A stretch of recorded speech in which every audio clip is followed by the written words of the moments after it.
Hello, good evening, everybody. This is Genard Hajdini from Tirana, Albania, and I am here talking about the biblical vision.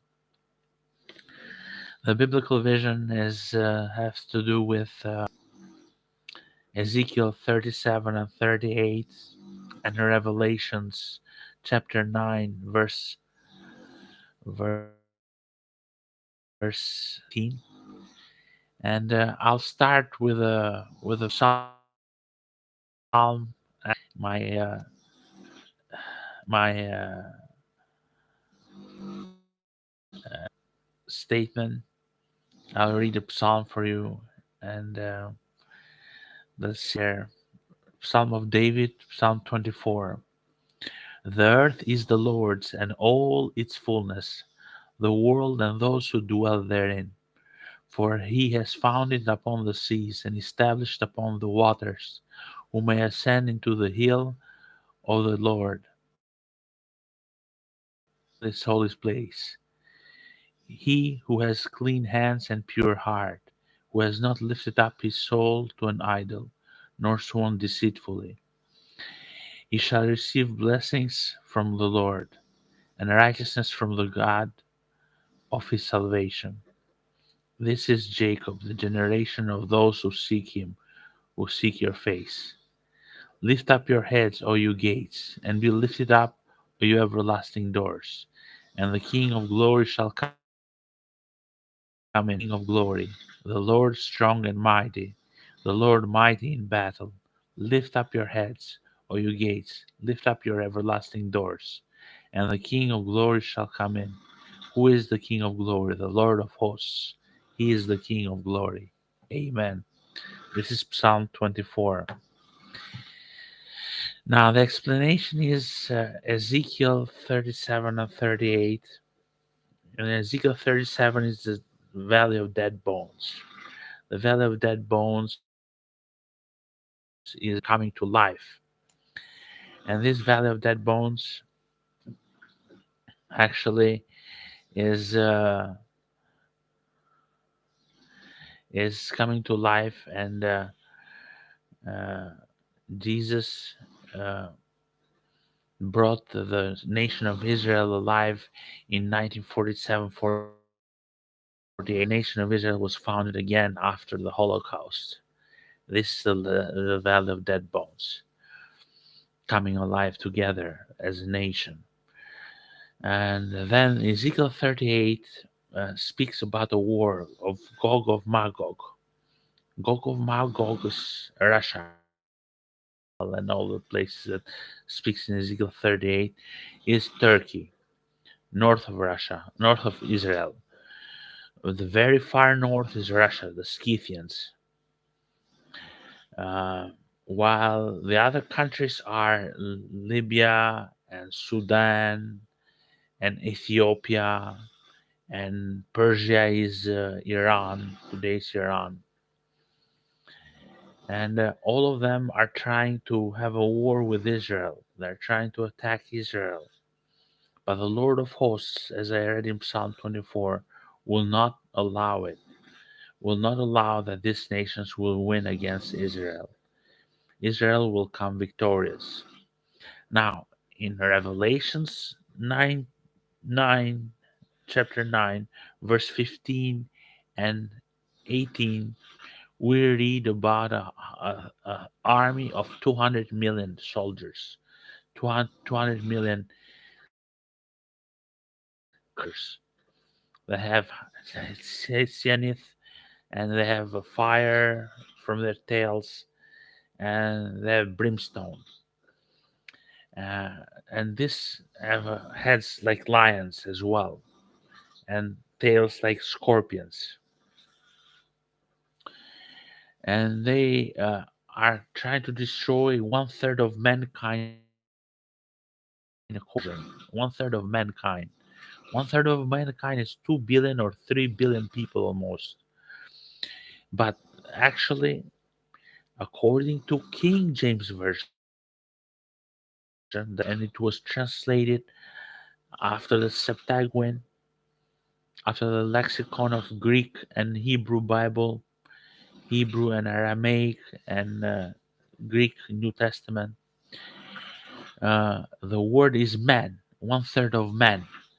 Now, one third of man in the Euphrates River, where the four angels of Euphrates together and they spread out in Euphrates River, are four nations: are Turkey, Syria, Iraq, and Iran.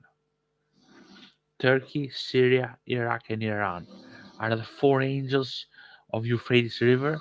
The population of these four countries makes up 210 million people. 210 million. Every person is considered to be a soldier. So 200 million and 10 people are soldiers. One third of them is about 70 million people will die. So 70 million people will die from Turkey, Iran, Iraq, and Syria in the war with Israel. And this is 200 million people soldiers described in Revelation 9:15 and 18. So the soldiers from the east and from the north, the army of the north and the east, that Daniel 7:24-25 describes as well. Now, the truth is that I have a belief, a personal belief, founded on eschatological findings, that these 70 million people will not die just in the end of the war days, in the end of the days, in the military fight with Israel and with NATO forces and with the West. But these 70 million people have died from the time the Bible was written in Patmos. Revelation was written in Patmos, in the island of Patmos, from John, the beloved, disciple, the beloved of Jesus, in the 90 AD. So from that point on till 2023, now, 2023, 70 million people have died already. 70 million people have died. So I think that this war has been an extended war from the time it was written until our days. I don't believe it's for end times and end days, just 70 million. Another another clarification to be made on biblical vision 2020. I see vision 2020 with good eyesight, with the prophetic vision 2020, uh, is to be made on four apocalyptic horses, horse of four apocalypse, four horses of apocalypse in chapter 6 of Revelation. The white horse is the Sunni Islam. The red horse is Catholicism and Roman Empire, and Catholicism and Roman Empire. The black horse is Orthodoxy, Eastern Orthodoxy in Russia, that comes out with the weight and denarius to weigh the barley and to weigh the grain, the grain, and the famine will come all over. This is what Russia with Ukraine is doing. It's stopping the grain, and the famine is coming all over. The price inflation is going high, and people cannot sell or buy very easily. And the pale horse, green pale horse is Shia Islam. Shia Islam is Iran, Persia, Median Iran, Shia Islam. So that's when Hades and death comes from. That's where the atomic bomb is being made, and they want to dismantle it, and they want to throw it to Israel, to wipe out Israel. Shia Islam. So these four horses were marched on Charlie Hebdo march that was held in Paris, where four religious leaders of Albania marched there with Edi Rama, the fifth Edi Rama.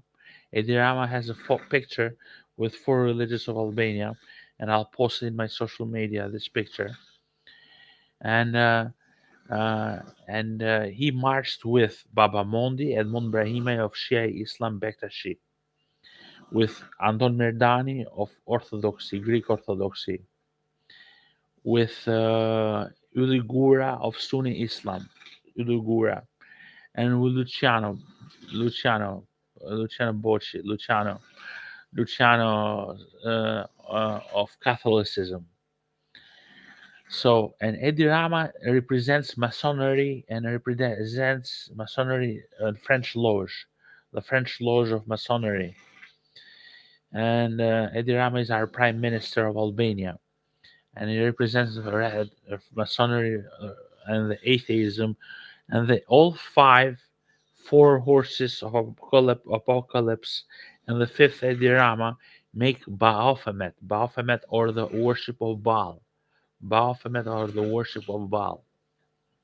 Now I have an expression that I usually go by, and I say, Obama Rama is panorama.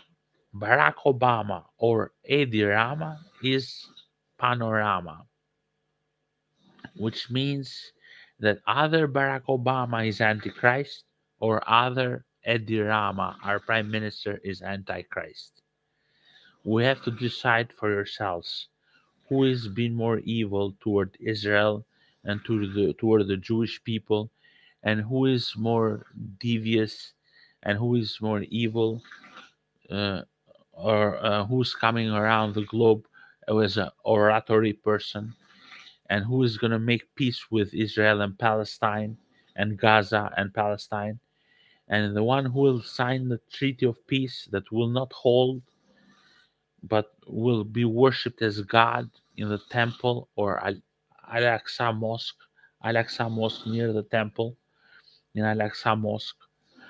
He will be the Antichrist according to Revelations 13, and he'll be marked with a mark of 666, World Wide Web. He will have a control of all internet around the world, and when internet shuts down, then there will be no buying or selling of people. People will not buy or sell if internet shuts down. But I know that the power of internet shutting down is within the president of the United States of America. Maybe Barack Obama or maybe Edi Rama is Antichrist. And we'll see and we'll find out. This is live from Genardi according to Genard or according to Genard Hajdini tonight. Prophetic Vision 2020. God bless you and have a wonderful day. Bye bye.